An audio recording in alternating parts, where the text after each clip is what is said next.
他们的动作矫健如鹰，每一次闪避都精准而迅速。尽管达到神力逐渐枯竭，但他们的意志却愈发坚强。灵动的气息则如同山岳一般沉稳，他双臂如铁柱，每一次挥动着10道祖符的力量，都带起一片片不同属性的能量风浪。其目光深邃，在能量的冲击下，他仿佛一座岿然不动的石碑，尽管被冲击得体无完肤，却始终屹立不倒。牧尘的身影忽隐忽现，如同幽灵般在漩涡中穿梭，他的眼中闪烁着锐利的光芒，似乎在寻找着某种突破的可能性。每当能量袭来，他总能以惊人的速度和反应避开，也不知道为什么他们的大道神力在这轮回漩涡中消耗得非常之快，至少比平常消耗的数10倍。此时，一道更为巨大的风暴诞生，如同一只巨兽在云层中翻滚，气势汹涌澎湃。风暴之中，已经昏迷的明月身影仿佛一叶扁舟，在汹涌的波涛中摇摇欲坠。萧炎双目紧锁，面对着这突如其来的强大风暴力量，一旦明月被吞噬进去，不死也得彻底的重创。就在大道神力几近枯竭之时，萧炎一咬牙，手中突然绽放出耀眼的5色光芒。他凝聚了所有的力量，将5道神火融合出一道5色神怒火莲。他在空中旋转，绽放出夺目的光彩，散发出毁灭的气息。去吧，神怒火莲，这是我最后的力量。在伴随着萧炎一声怒吼，5色神怒火莲携带着滔天热浪，朝着那向明月席卷而去的巨大风暴激射而去。轰隆，5色神怒火莲爆发出震耳欲聋的爆炸声，天雷滚滚，震撼整个轮回漩涡内的空间。炙热的火焰似要焚烧一切，无情地吞噬着周围的一切。然而，神怒火莲的力量在这肆虐的巨大风暴面前，似乎显得有些力不从心。风暴的力量远超萧炎的想象，那蕴含的规则之法如同无形的大手，轻易的扭转改变了神怒火莲的破坏力，使得那毁灭的能量使其化为无害，最后化作一阵炽烈的旋风四处蔓延。什么？竟然轻易地改变了神怒火莲的毁灭能量？那风暴之中竟然有着造化规则？萧炎的脸色在神怒火莲化为炽热无害的旋风后变得无比的苍白，而且他的大道神力以及大道神魂的力量都已经消耗殆尽。才明明施展不多的大道神力，为何我的神力和神魂力量都已经消耗殆尽了？在这个轮回漩涡之中，萧炎、灵动牧尘即便有着多么磅礴的力量，都以10倍的速度消耗，这对于他们来说简直就是一个致命。萧兄，我们的力量全部消耗完了。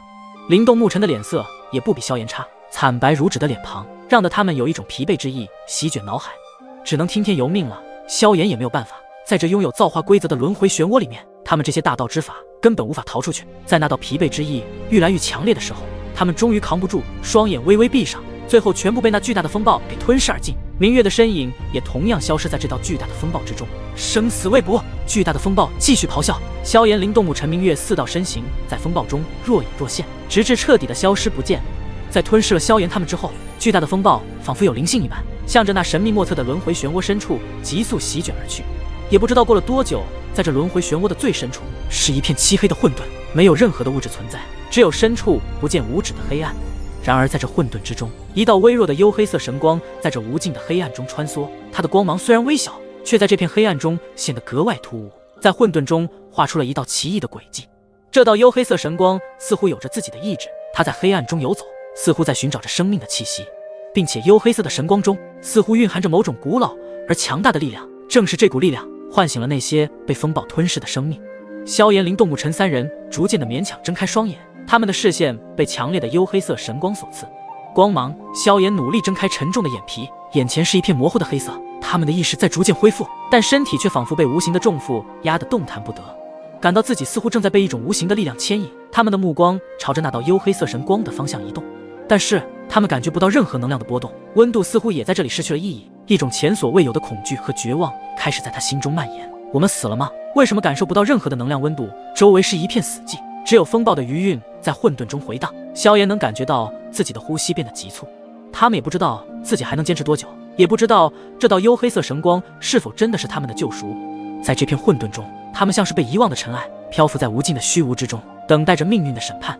萧炎的目光在四周转了一圈，发现灵动牧尘都已经醒来，唯有明月依旧处于昏迷状态，他的身体轻飘飘的随波逐流，仿佛下一刻就会彻底消散在这片混沌之中。萧炎伸出手想要触碰他，却只抓到了一片虚无。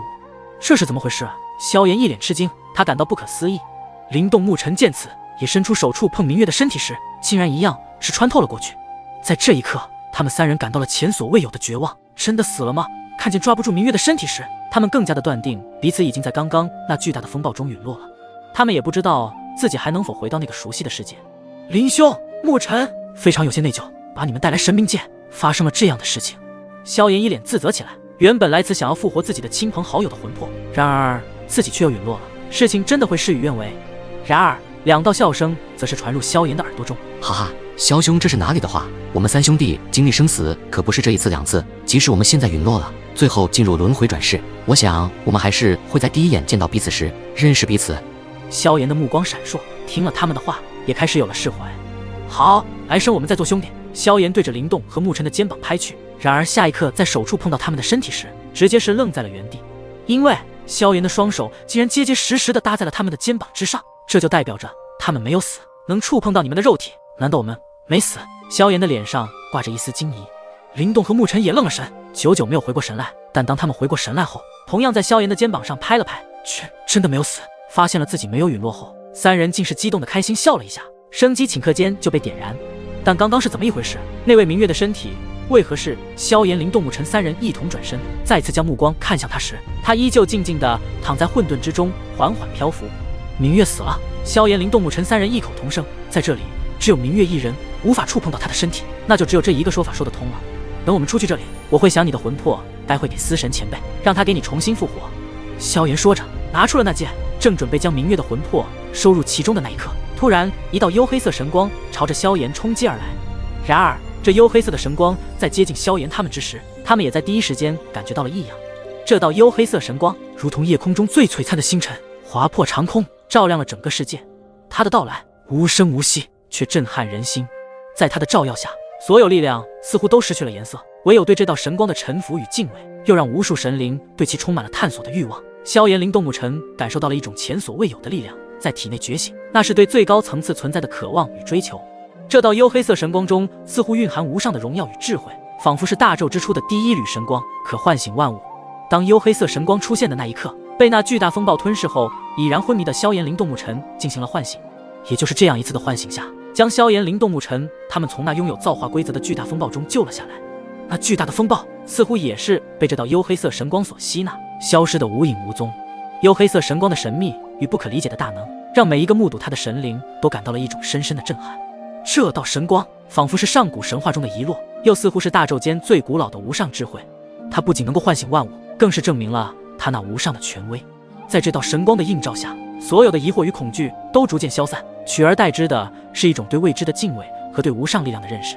这幽黑色神光不仅仅是视觉上的冲击，更是神魂深处的触动。它那难以言喻的无上智慧，让所有神灵都在这一刻感到了渺小与无力，却又在这一刻找到了希望与方向。在这道幽黑色神光的照耀下，一切仿佛都重新获得了意义，不再迷茫。因为这道幽黑色神光将指引他们前行。在这道神光的见证下，一个新的纪元即将来临。在萧炎等人瞠目结舌之际，这一道神秘的光芒如同脱缰的野马，悍然冲入昏迷的明月体内。随着这道幽黑色神光的深入，周遭的混沌空间被激起了一道无形的涟漪，仿佛是平静的湖面被投掷了一粒石子，荡漾开层层波纹。在这道涟漪的扫过之处，所有自诩为大道造化的力量都在瞬息之间化为了虚无。这股超脱于一切造化之上的力量，宛如一尊无上神明的降临，它的存在本身就是一种法则的象征，那是一种无上的标志。在这法则的力量面前，萧炎、灵动、沐尘三人感到自己的大道神力就如同尘埃一般渺小，微不足道。在这道法则面前，时间静止，萧炎他们的心脏在胸腔内激烈的跳动着，他们三人的目光中满是震惊与敬畏，仿佛在面对着某种不可思议的神迹。他们所熟悉的天地大道规则，在这道无上法则之下，似乎都失去了原有的效力，只能在旁静静地看着这股力量的肆意妄为。而明月此刻成为了这股法则力量的载体，他的身体被神秘幽黑色神光包裹，像是被某种神圣的力量选中的祭品。萧炎、灵动、沐尘三人只能远远地观望着，任何试图接近或干预的行为，在这股法则面前都将不值一提。最终，当所有幽黑色神光渐渐消散于明月的体内，萧炎他们依然站立在原地，双目空洞，心中充满了对刚才所见的无上法则而震撼与敬畏。他们意识到，在这个广袤的大宙之中，还有许多他们无法理解、无法触及的力量存在，而今天所见证的，便是大宙最高境界的法则——无上之境。